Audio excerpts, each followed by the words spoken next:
ہم سب کو مقبول عبادتیں کرنے کی توفیق عطا فرمائے۔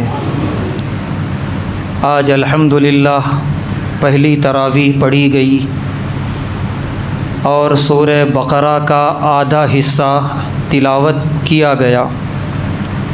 اس سورہ میں احکامات بھی ہیں، بنی اسرائیل کے قصے بھی ہیں جو سبق آموز ہیں، حضرت آدم علیہ السلام کی تخلیق کا بھی ذکر ہے، منافقین کا بھی ذکر ہے۔ یہ ساری تفصیلات الحمدللہ اس عظیم الشان سورہ کے اندر موجود ہیں جو ہم تفسیر کی کتابوں میں پڑھ سکتے ہیں۔ آج خلاصے کے طور پہ 2-3 آیتوں کا پیغام رکھا جا رہا ہے۔ پہلی جو بڑی مشہور آیت ہے قرآن کی سورہ بقرہ میں، وہ یہ ہے افتؤمنون ببعض الکتاب وتکفرون ببعض۔ اللہ سوال کر رہے ہیں کہ تم لوگ اللہ کی کتاب کے بعض حصوں پر ایمان تو رکھتے ہو، بعض کا انکار کیوں کرتے ہو؟ یعنی اپنی مرضی کے مطابق اسلام پر کیوں عمل کرتے ہو؟ جو تمہاری مرضی کے مطابق آسان لگا، جس میں تمہیں فائدہ محسوس ہوا، اس میں بے شک تم نے عمل کیا، اور جو حکم تمہارے نفس کے خلاف چلا گیا، تمہاری خواہشات کے خلاف چلا گیا، اس کو چھوڑ دیا تم نے۔ یہ ہے کتاب اللہ کی بعض آیت پر ایمان لانا اور بعض کو چھوڑ دینا، انکار کر دینا۔ اللہ آگے فرما رہے ہیں فَمَا جَزَاءُ مَن يَفْعَلُ ذَلِكَ مِنكُمْ إِلَّا خِزْيٌ فِي الْحَيَاةِ الدُّنْيَا، کہ اس کی 2 سزائیں ہیں۔ ایک تو یہ ہے کہ دنیا میں ہم ذلت و رسوا کریں گے، خزی، وَيَوْمَ الْقِيَامَةِ يُرَدُّونَ إِلَىٰ أَشَدِّ الْعَذَابِ، اور قیامت کے دن شدید ترین عذاب کی طرف پھینک دیا جائے گا۔ تو دنیاوی عذاب بھی ہے اور اخروی عذاب بھی ہے اگر ہم نے دین پر اپنے من اور اپنی نفسانی خواہشات کے مطابق عمل کیا۔ اس لیے ہر حصے پر عمل کرنا ہے، جو ہمیں پسند ہے اس پر بھی عمل کرنا، جس کے کرنے میں نفس کو بڑا شاق گزر رہا اس پر بھی عمل کرنا ہے۔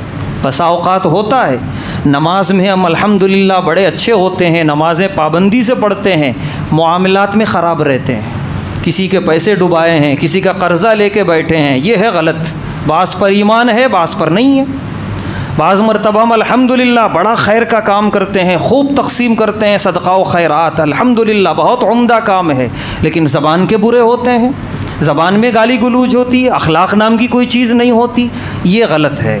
ہر حصے پر مکمل طور پہ اسلام پہ عمل کرنا ہے، اور تمام پہ عمل کرتے ہوئے دوسری آیت جو آگے کچھ رکوع کے بعد اللہ نے نازل فرمائی، یہ جذبہ ہونا ہے دل میں، ربنا تقبل منا، اے پروردگار جو بھی عمل ہو رہا ہے ہمارا کوئی کمال نہیں ہے، نہ ہمارے بس کا ہے، ٹوٹا پھوٹا جس انداز میں ہوا بار الہ قبول فرما لیجئے۔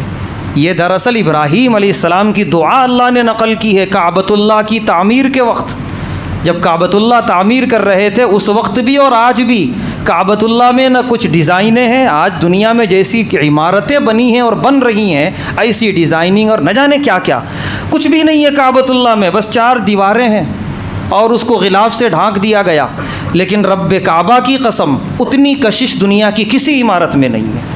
دنیا میں کسی عمارت کی محبت انسانوں کے دلوں میں اتنی نہیں ہے جتنی کعبۃ اللہ کی ہے۔ وجہ بناتے ہوئے یہ دعا، ربنا تقبل منا، پروردگار قبول فرما لیجئے۔ جب قبول ہوتا ہے عمل تو اس طریقے سے زندہ و جاوید ہو جاتا ہے۔ جو بھی عبادت ہماری رمضان میں ہو اس جذبے کے ساتھ، اے اللہ قبول فرما لیجئے۔ 1 لاکھ دے رہے ہیں، اے اللہ قبول فرما لیجئے۔ 1 روپیہ دے رہے ہیں کسی غریب کو، اے اللہ قبول فرما لیجئے۔ یہ جذبہ ہونا چاہیے، کوئی عمل چھوٹے نہ، رائگاں نہ ہو۔ تیسری آیت اللہ نے جو پارے 2 میں نازل فرمائی، لو ان لنا کرۃ، یہاں اگر کچھ کمی رہ گئی پھر آخرت میں اللہ سے یہ سوال ہوگا، پروردگار 1 موقع دے دیجئے دنیا میں جانے کا، ایسے اعمال لے کر آؤں گا۔ اللہ فرما رہے ہیں حسرات علیہم، حسرتیں، پچھتاوا، ندامت یہی رہ جائے گا، دوبارہ کوئی موقع نہیں ملے گا دنیا میں جانے کا، پھر آنے والا نہیں ہے رمضان۔